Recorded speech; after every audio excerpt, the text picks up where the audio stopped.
जय श्री विष्णु हरि। राधे राधे। आज हम वैशाख मास का कथा का 5वां अध्याय सुनेंगे।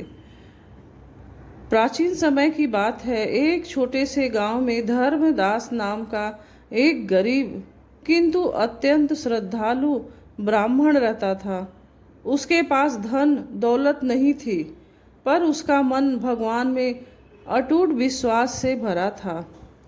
वैशाख मास का आरंभ होते ही धर्मदास प्रतिदिन प्रातःकाल उठकर नदी में स्नान करता, तुलसी के पौधे में जल अर्पित करता और भगवान विष्णु का नाम जपता।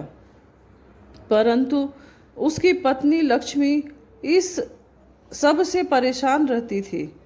वह कहती, हमारे पास खाने को नहीं है और तुम रोज पूजा पाठ में समय व्यर्थ करते हो। धर्मदास मुस्कुराकर कहता, वैशाख मास में किया गया छोटा सा पुण्य भी 1000 गुना फल देता है। एक दिन गांव में भयंकर अकाल पड़ गया। भोजन का एक दाना भी मुश्किल से मिलता था। लक्ष्मी क्रोधित होकर बोली, अब तो पूजा छोड़ो, पहले घर संभालो। लेकिन धर्मदास ने अपनी भक्ति नहीं छोड़ी। उसी समय एक दिन दोपहर में एक वृद्ध साधु उनके द्वार पर आया। वह बहुत भूखा और प्यासा था।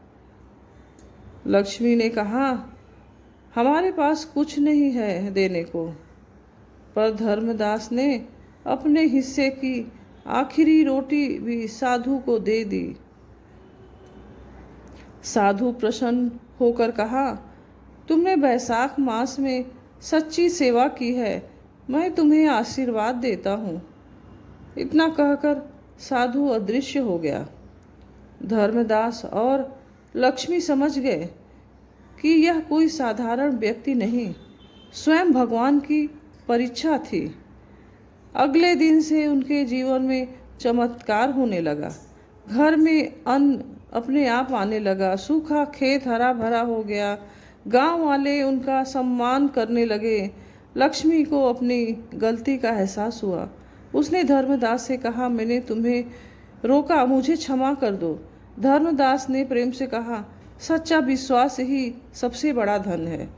वैशाख मास में किया गया दान, स्नान और भक्ति अत्यंत फलदायी होता है। सच्ची श्रद्धा से भगवान स्वयं प्रसन्न होते हैं। कठिन समय में भी धर्म का साथ